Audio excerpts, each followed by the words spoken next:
Hey, what's up? Yo, it's me. It's your homie, Jefe. Homie, it's your homie, El Jefe Tacoma. That me.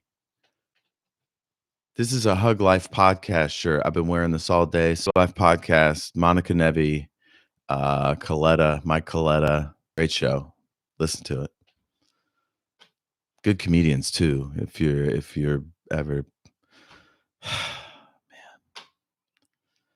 I should probably just get right into it. Shattered Worlds, Day 1. Revelations.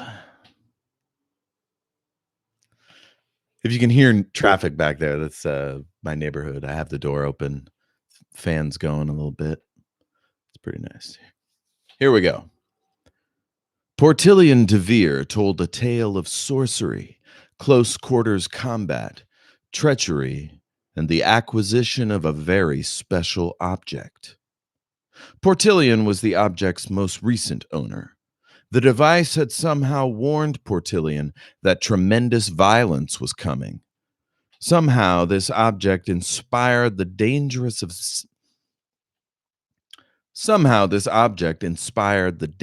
obsessions of more than one individual, which is why the crew of the Horus and the other passengers were obliged to defend it. A few voices spoke out against this new mission, Phalene's being the most strident, but the captain overruled them all. "We will listen to what the man has to say." He waved his hand the way Lunari founding father Elliot Rinksmeet might have, as depicted in ancient paintings. Regal and haughty, proud and battle-tested. De Vere continued. "I am sorry for this ruse, but I had to leave the base before the device could be seized, and you lot were verified to be among the best crew in all the outer reaches. Your captain comes very highly recommended." He paused and looked at the captain. The boy had spirit, but he was also foolish. What made Portillion, this dandy little prince, think that Thraxus wouldn't turn right around and deliver the thing to whoever would pay the most for it? Clearly, Portillion had a plan. He had to have some reason for Thraxus to risk certain death or be caught up in a secret operation by this or that piratical organization. Aeana knew. Aeana decided she would. Aeana knew she would talk the captain's ear off behind closed doors. He would know her opinion on the matter, by gull or by goddess. "Captain," the boy asked, his tone wheedling, overly confident, "can I trust your crew to get me safely to my destination?" Thraxus set his gaze, pondered for a second, and then said, "On this ship, a man's word is his greatest asset. We do not double-cross." He put his hat back on and swung back into the seat, facing the screen. Aeana caught herself smiling. He is a paragon, by the goddess. This truly is a man one could follow. She felt a sudden urge to stand up and shout in Portillion's face. "That's right! That's the captain speaking." Decorum prevented her from making such an outburst. Her discontent manifested in other ways. She usually managed to pray her way through it. This time was difficult, but she held it together.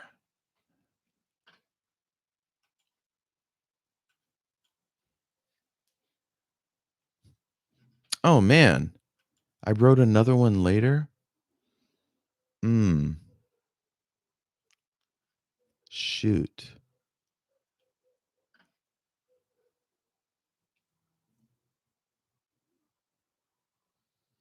How should I handle that? It's got to go all the way back before taking fire, but I don't want to. Somebody tell me how to change dates or whatever. I'll read it when I get to it. We'll figure it out. But there's a few more on the Horus here. Uh, After Portillion. Um, okay, cool. So yeah, I'll do those two. Revelations chapter 2. Sophros extended his consciousness throughout the ship, weaving his spiritual tendrils around corners and under doors, homing in on each life signature and divining their location. As he'd expected, Portillion was nowhere to be found. He'd considered it remarkable that he had not felt the boy's presence upon boarding, but dismissed it as an oversight. He could not do that now. Clearly, the boy possessed some magical ability to evade psychic detection. Perhaps the device, as he had called it, had a protective power, something that would make it easier to keep from being captured. Something that would make it easier to keep it from being captured.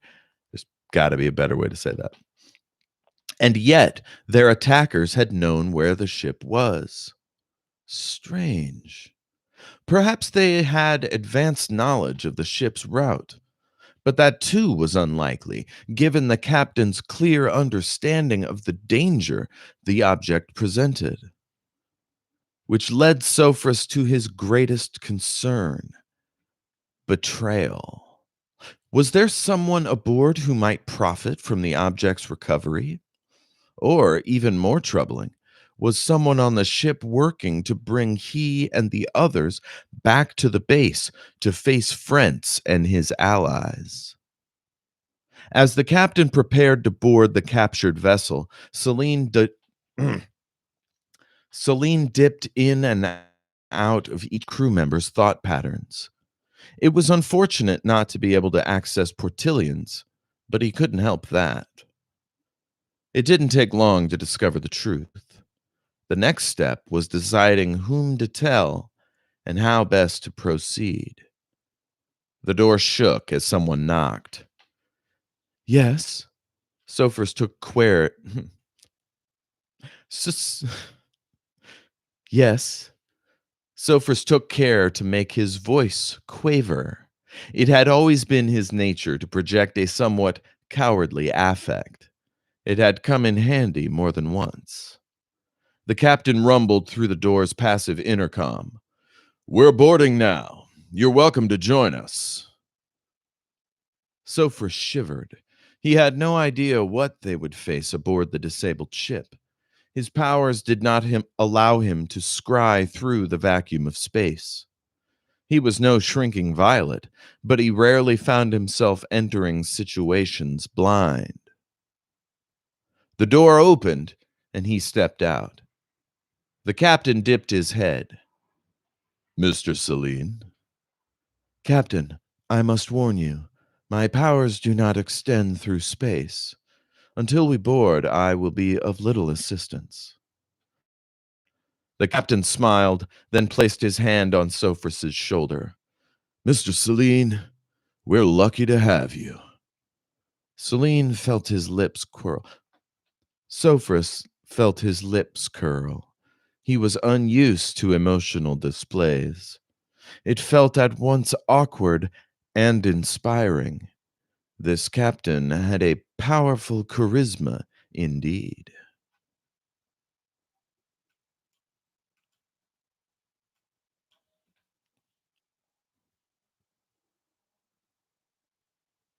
Revelations chapter 3.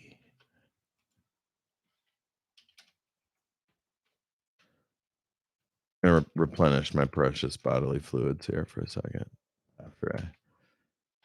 So. Get.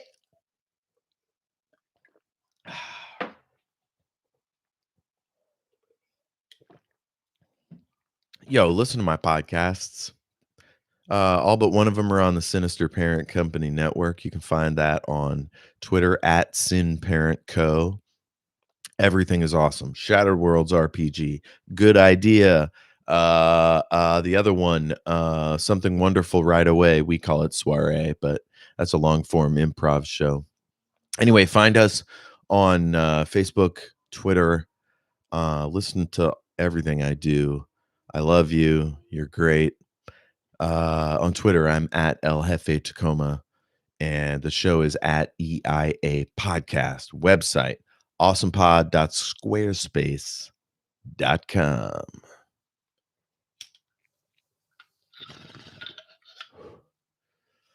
That was a real Thai kind of way to say that. If you've never listened to Side Character Quest, get a little side character quest in your face. Because Thai, the way he says .com, it's pretty funny.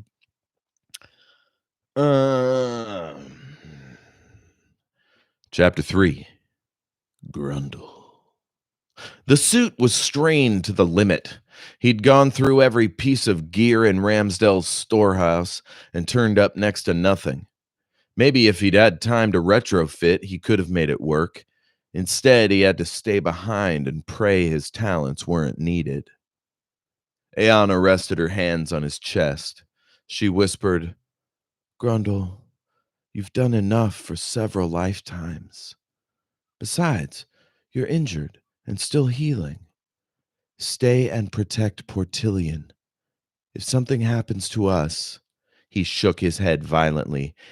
If something does happen, you'll be the only person left to bring Creel to justice.